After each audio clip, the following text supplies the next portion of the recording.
Okey, Assalamualaikum dan salam sejahtera. Saya Waziri. Okey, untuk tidak membuang masa, pernah tak you all tertanya-tanya siapakah jurufoto yang merakam gambar bersejarah ini, gambar pada tahun 1957, gambar ikonik ni. Dan saya percaya yang menonton video ni dah pastinya peminat fotografi, takkan peminat peminat berkebun ke, memancing ke, menonton video ni kan. So mungkin ada yang tertanya-tanya lah, siapakah jurufoto di sebalik rakaman gambar tersebut. Okey.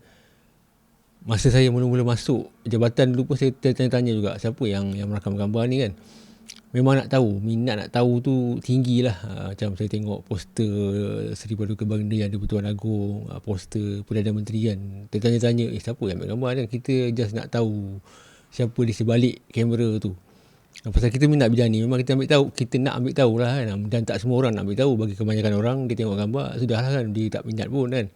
Benda-benda macam tu. Okay. Untuk straight to the point, jurufoto yang terlibat adalah jurufoto daripada Jabatan Penerangan, iaitu mendiang lah. Dia dah meninggal pada tahun 1988. Ng Weng Hong. Benda ni. Dia punya rekod, apa semua tu memang ada di Jabatan Penerangan. Dia punya di perpustakaan foto Jabatan Penerangan, dan kita boleh tengok lagi koleksi-koleksi lain yang dirakam oleh mendiang lah. Dan untuk pengetahuan, semasa pengisytiharan Hari Kemerdekaan di Stadium Merdeka pada 31 Ogos tu, Ng Weng Hong ada 4 orang bersama 4 orang jurufoto lain jabatan yang bertugas di situ di lain-lain angle lah. Ada yang sebelah kiri, kanan, ada juga yang mengambil gambar dari penonton lah. Dan posisi gambar yang ikonik tu dirakam oleh mendiang Ng Weng Hong lah. Dia lahir pada tahun 1923 di Pulau Pinang. Sebelum tu banyak lagi lah gambar-gambar yang dia pernah rakam, dan kebanyakan dia mengikuti British lah. Pusujaya tinggi British. Dia banyak ikut sana sini lah, benda-benda macam tu. Cuma gambar ikonik dia, itulah dia gambarnya. Cuma jarang diketahui orang, ataupun mungkin orang tak ambil pot pun kan. Macam saya pernah buat juga, ada satu video lama dah. Memang tajuk dia lebih kurang macam nobody care lah. Memang tak ada orang peduli sangat pun, kecuali komuniti yang minat nak ambil tahu lah. Di kalangan jurufoto sendiri pun, terutamanya dalam bidang fotojournalism tu kan, ada juga yang tak ambil tahu pun kan. Dan bukanlah satu benda yang wajib kan, tapi bagi yang meminati bidang dokumentari, fotojournalism kan, kalau kita boleh sebut nama jurufoto luar yang hebat-hebat kan, Robert Capa ke, James Nakwe ke, Sebastio Salgado kan, Henry Cartier-Bresson. Tapi bila contohlah kalau kita tengah bagi speech kan, persembahan itu ini pumpang kan, tiba-tiba ada seorang anak murid tanya, bang, boleh tahu tak siapa yang merakam gambar portrait hari kebangsaan tu kan. Mungkin kita tercegat ataupun tertanya-tanya kan, aku ni sebut jurufoto sana sini mendunia kan, jurufoto perang sana, jurufoto perang sini lah kan, sebut pasal buku falsafah apa ni, Susan Sontag kan. Bila ada orang tanya soalan yang simple kan, yang ada di belakang duit kertas RM50 kan, lepas tu yang memang daripada sekolah rendah lagi gambar tu dah wujud kan, kita cegat kan, kita pun tak tahu kan. Jadi something yang kita kena tanya pada diri sendiri lah kan. Bukanlah nak mengagung-agungkan, at least bagi yang meminati seni foto, terutama yang sebagai tahu tadi, genre fotojournalism, dokumentari kan, ambil tahu lah. At least kalau kita boleh buat presentation ke apa kan, adalah benda yang kita nak sampaikan, fakta. Dan untuk pengetahuan, waktu tu 1957 tu mendiang menggunakan kamera medium large format. Large format ni saiz filem tu besar. Dia besar ni, besar kotak ni. Dalam kotaknya 4x5 inci, dan dia memakai kamera speed grafik lah. Speed grafik tu lebih kurang, dia punya filem dia, kita kena dalam kotak ni dia ada lebih kurang dalam 10 keping tu. Ambil seping-seping, masukkan dalam ni. Dia ada 2 side lah ni. Ni nama dia dark slide lah. Dia ada dua side lah. Dia ada 2 side dalam ni. Tapi ni dah expired lah kan. Dia ada 2 side lah. Ini saiz filem dalam ni. Ni memang dah rosak lah filem ni, tak boleh pakai lah. Maksudnya dia kena keluarkan filem dalam kotak ni. Dia ada, waktu tu kalau nak tukar filem ni, dia kena buat dalam tempat gelap, ataupun dia kena buat dalam, biasanya untuk di padang macam Stadium Merdeka, dia akan bawa bukan sleeping bag lah, dark bag lah, bag warna hitam yang kedap cahaya. Maksudnya masukkan tangan dalam tu, dia akan tukar, masukkan dalam ni. Dan setiap kali mengerakam gambar, dia hanya boleh merakam gambar sekeping je. Sekeping tu maksudnya dia tak boleh burst satu saat 20 frame, memang tak ada lagi benda, tak wujud lagi benda tu. So lepas dia rakam, contoh dia dah rakam sekeping gambar, contohlah tuanku angkat tangan macam tu, dia kena tukar filem tau. Tukar filem, cabut benda ni daripada kamera. Dia ada dua side sini ada, sini ada. Dia kena cabut dark slide ni daripada kamera speed grafik tu, lepas tu alihkan pula ke sini, ambil juga gambar lagi satu. Jadi dia kena cepat. Masa tuanku angkat tangan tu 7 kali dia tak boleh nak ambil burst 7 kali tekan je. Mungkin dalam 7 kali tuanku angkat tangan tu, mungkin dia dapat dalam 3 ke kan. Itu banyak lah tu kot, pasal satu, lepas snap, tarik ni daripada belakang kamera tu, pusing balik sini. Dia kena cepat.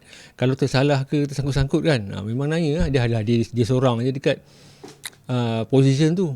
Kalau dia masa tarik tersekat ke, masa nak tarik ni pula dia tersangkut kan, pasal dia lock kan, memang naya lah. Benda tu bukannya boleh ulang-ulang, jauh tu jarak daripada Ng Weng Hong dengan jarak daripada tuanku tu memang jauh kan. Bukannya kita boleh nak terpekik, nak panggil kan. Kalau dapat, tak dapat. Jadi memerlukan skill yang agak tinggi lah pada waktu tu. Bukan lagi satu, kita pun tak tahu gambar tu jadi atau tak jadi. So itulah dia. Dan salah satu sebab kenapa hasil gambar tu berkualiti kan. Berkualiti tu maksudnya kalau kita cetak besar pun dia masih okey, tak pecah kan. Pasal itulah saiz filem dia besar ni. Bayangkan saiz sensor kamera digital kita tu kan, kecil je. Kalau full frame besar mana je, kecil je kan. Ni saiz dia, saiz bukan saiz 35mm tu, ni saiz 4x5 inci. Dan biasanya bukan ada satu lah dark slide ni, dia akan buat banyak lah, mungkin dalam 10 ke 5 ke 10 kan. Kalau 10 dark slide ni dalam 20 keping gambar lah boleh ambil gambar kan. Tapi semua tu kena cepat lah, dia kena ada assistant jugalah biasanya. Pasal kalau dia sendiri nak shoot nak tukar kan, lambat. Biasanya kalau ada assistant, dia ambil gambar, lepas tu assistant tu akan paskan dark slide ni, dia masuk je dalam tu, habis masuk je. Pasal tu rakaman gambar dulu tu tak banyak, dan jarang kita jumpa angle-angle lain selain daripada angle yang dia gunakan itulah. Pasal itulah, kita tak boleh nak rakam gambar banyak sebab teknologi waktu tu tak laju. Satu kali snap sekeping je kan. Jadi tak banyak gambar yang dirakam lah. Bayangkanlah kalau masa dia petik gambar tu, tangan tuanku masih tengah macam ni kan, ataupun masa dia angkat tangan tu tak berapa lurus kan, dia dah nak jatuh macam tu. Jadi gambar tu tak cantik. Jadi ketepatan masa tu sangat penting lah. Itu yang orang kata tu kan, the right moment tu. Macam sekarang ni, istilah the right moment tu mungkin tak terpakai sangat. Nak terpakai macam mana? Masa berucap sebelum angkat tangan tu, kita dah shoot dah kan. Maksudnya gambar daripada bawah semua sampai atas dah. Memang ada daripada atas tu turun bawah kan. Kita boleh shoot burst kan. Maksudnya daripada tuanku nak angkat tangan macam ni, atas turun bawah dah, itu pun dah beratus shot dah. Lepas tu kita balik ke rumah, tengok di komputer, pilih the right moment yang kita nak lah. Ni kita pilih the right moment. Sana tu memang kita kena tunggu okey dah ni kita petik. Jadi kita dapat gambar tu pasal nak tukar, ambil masa. Kalau kita sebelum tangan tu diangkat tegak lurus kan, kita dah tekan macam ni, dapat macam tabik pula kan. Memang benda tu memerlukan skill yang tinggi lah. Dan waktu pemilihan itu mungkin ada kriteria yang dipilih oleh pihak jabatan, kenapa Ng Weng Hong diletakkan di situ. Dan jawatan terakhir beliau sewaktu meninggalkan jabatan penerangan adalah chief foto lah, ketua unit foto di jabatan penerangan lah. Tapi waktu dulu tu Britain tu nama dia Information Department lah. Itulah sedikit kisah tentang Ng Weng Hong ni. Dan ada benda lagi yang orang tak tahu adalah, selain daripada merupakan jurufoto yang merakam gambar bersejarah tu, beliau juga adalah jurufoto yang merakam gambar portrait yang di Pertuan Agong yang pertama. Portrait di YMM yang di Pertuan Agong yang pertama tu, Tuanku Abdul Rahman tu, dia lah jurufoto yang merakam portraitnya. Dan selepas tu adalah yang lain-lain kan. Tapi mungkin berkumpulan lah, tapi jurufoto yang merakam gambar tu beliau jugalah selepas kemerdekaan tu. Dan banyak lagi sejarah-sejarah beliau tu. Mungkin sekarang ni kalau kita google lah, mungkin dah ada orang masukkan info-info penting tentang beliau lah. Dan gambar-gambar beliau yang saya dapat ni adalah daripada anak beliau sendirilah. dan juga maklumat daripada anak beliau itu Happy Eng. Dia juga pernah menulis artikel dalam beberapa akhbar lah. Jadi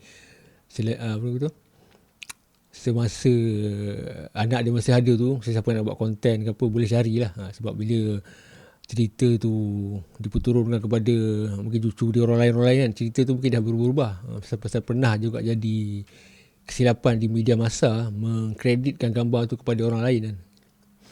Jurufoto lain. Maksudnya jurufoto tu memang berada juga di situ, tapi posisi tu bukan dirakam lah. Dan kalau kita tengok di media sosial pun, di kalangan fotografer pun ada juga yang bertelingkah tentang siapa yang ambil gambar ni, siapa yang ambil gambar ni. Macam gambar perang Vietnam kan, ada siapa yang ambil gambar perempuan berlari tu, orang kata ni kan. Dia kalau dokumentasi tu tak tepat, tak dirakam dengan betul kan, jadi dia akan menimbulkan konflik lah.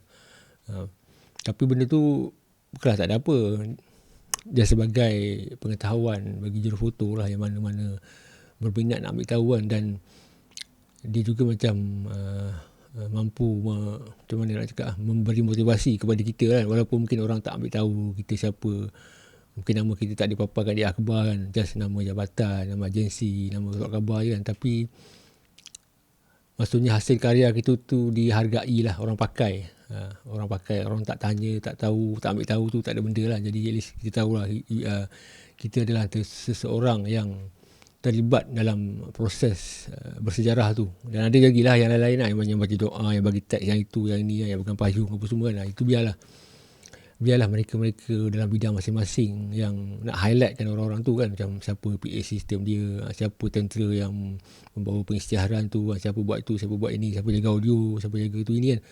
Biarlah masing-masing yang mendokumentasikan cerita masing-masing. Macam siapa yang rakam filem masa pengisytiharan tu kan, itu mungkin daripada filem negara, ataupun mungkin daripada kerajaan British sendiri kan, kita pun tak tahu. Jadi benda tu yang berkaitan dengan bidang masing-masing, biar bidang masing-masing lah yang cari ataupun gali info-info tu lah untuk dokumentasi lah. Okay lah, kalau ada benda nak tanya ke, nak sembang ke, boleh tanya di ruang komen lah. Okay, berjumpa lagi.